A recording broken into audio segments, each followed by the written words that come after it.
অর্থাৎ কর্কট রাশি জাতক জাতিকাদের ক্ষেত্রে শারীরিক দিক থেকে সতর্ক থাকতে হবে 2025 সাল, কারণ শারীরিক নানারকম প্রতিকূলতা আসতে পারে, নানাবিধ চোখের সমস্যা এবং শ্লেষাজনিত সমস্যা, অর্থোপেডিক জাতীয় সমস্যা এবং পেটের সমস্যা কিন্তু কর্কট রাশি জাতক জাতিকাদের আসবে। সেই বিষয়ে কিন্তু সাবধানতা অবলম্বন করতে হবে।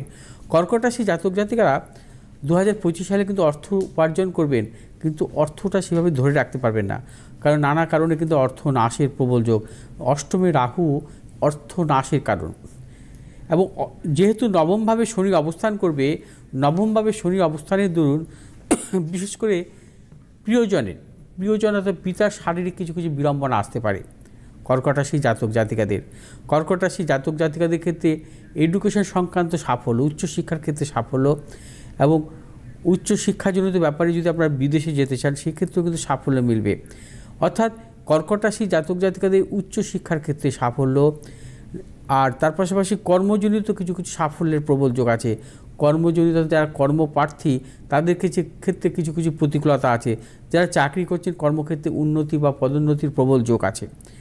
এবং কর্কট রাশি জাতক জাতিকাদের 2025 সাল কিছু কিছু বাধা বিড়ম্বনার মধ্যে দিয়ে কিন্তু কাটবে, এবং সেই বিষয়ে সতর্কতা অবলম্বন করতে হবে। কর্কট রাশি জাতক জাতিকাদের উচ্চশিক্ষার যোগ, কর্মজীবনের ক্ষেত্রে কিছু সাফল্য, সেক্ষেত্রে বাধা বিড়ম্বনা। সবচাইতে বড় সমস্যা কর্কট রাশি যেটা আসবে সেটা হচ্ছে শারীরিক ক্ষেত্রে মানসিক প্রতিকূলতা, মানসিক প্রবল প্রতিকূলতা থাকবে, এবং তার পাশাপাশি কিন্তু প্রবল গুপ্ত শত্রু থাকবে।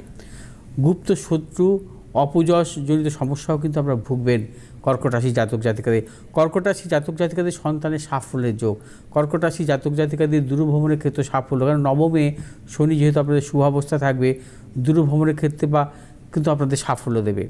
কর্কট রাশি জাতক জাতিকাদের ক্ষেত্রে বর্তমান বছরে 2025 সালে যদি কখনো সম্পত্তিজনিত ব্যাপারে ভাবেন বা নতুন কিছু ক্রয় বিক্রয় করবেন, সেই ক্ষেত্রে আগামী মে মাসের মধ্যে সেরে ফেলবেন, সেক্ষেত্রে কিন্তু সাফল্য আসবে। কর্কট রাশি জাতক জাতিকাদের বিবাহের ক্ষেত্রে কিন্তু নানারকম বাধা বিড়ম্বনা আসতে পারে জুন মাসের পর থেকে।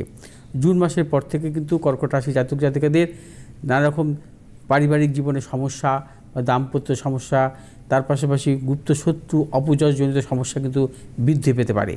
এবং কর্কট রাশি জাতক জাতিকাদের একটি কথা মনে রাখতে হবে যে ব্যবসাজনিত যারা ব্যবসা করছেন, ব্যবসা ক্ষেত্রে নতুন কোনো চিন্তাভাবনা বা ব্যবসা ক্ষেত্রে আরও বেশি যাতে উন্নতি হয়, সেক্ষেত্রে আপনাদের যদি ইনভেস্টমেন্টের দরকার হয় সেক্ষেত্রে কিন্তু আগামী জুন মাসের মধ্যে করবেন। জুন মাসের পর কিন্তু না এগোনোই ভালো, এবং বিবাহ সংক্রান্ত ব্যাপারেও কিন্তু জুন মাসের মধ্যে সেরে ফেলবেন, সেক্ষেত্রে কিন্তু সাফল্য পাবেন। কর্কট রাশি জাতক জাতিকাদের জুন মাসের পর অর্থাৎ 2025 জুনের পর কিছু কিছু বাধা বিড়ম্বনা কিন্তু আসবে, মানে 25 সালের শেষ পর্যন্ত অর্থাৎ ডিসেম্বর পর্যন্ত, সেই বিষয়ক সতর্কতা অবলম্বন করতে হবে। কর্কট রাশি জাতক জাতিকাদের যেই ক্ষেত্রে সবসময় সতর্কতা অবলম্বন করতে হবে শারীরিক প্রবল মানসিক প্রতিকূলতা, নানাবিধ মানসিক প্রতিকূলতার মধ্যে দিয়ে আপনারা চলবেন। আর কর্কট রাশি জাতক জাতিকাদের চোখের দিক থেকে সমস্যা বা ইএনটি সমস্যা আসার প্রবল যোগ কিন্তু আছে, এবং এই বিষয়ে কিন্তু কোনো সমস্যা হলে ডাক্তারের পরামর্শ নিতে হবে। কর্কট রাশি জাতক জাতিকাদের কর্মজনিত সমস্যা, কর্মজনিত সাফল্য আছে, কিন্তু নতুন কর্মপ্রার্থীদের কিছু কিছু সমস্যা আসতে পারে। আচ্ছা হ্যাঁ আচ্ছা একটু ধরুন আমরা কর্কট রাশি শেষ করে নিই। হ্যাঁ, কর্কট রাশি জাতক জাতিকাদের বর্তমান বছর ভালো থাকার জন্য কি করণীয়?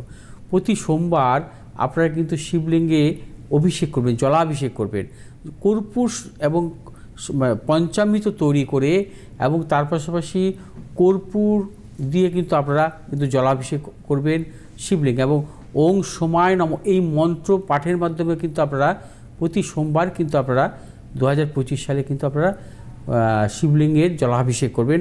এর পাশাপাশি যেটা আপনাদের করতে হবে, প্রতি সোমবার অথবা পূর্ণিমা, প্রতি সোমবার এবং পূর্ণিমা এই দুদিন কিন্তু মাসের অর্থাৎ প্রতি সোমবার এবং পূর্ণিমা এই আপনাদেরকে মানে বিশেষ করে চন্দ্রের উদ্দেশ্যে সন্ধেবেলায় চন্দ্রের উদ্দেশ্যে পশ্চিম দিক মুখ করে আপনারা অর্ঘ্য দান করবেন, চন্দ্রের অর্ঘ্য দান করবেন, সেই ক্ষেত্রে কিন্তু শুভফল পাবেন।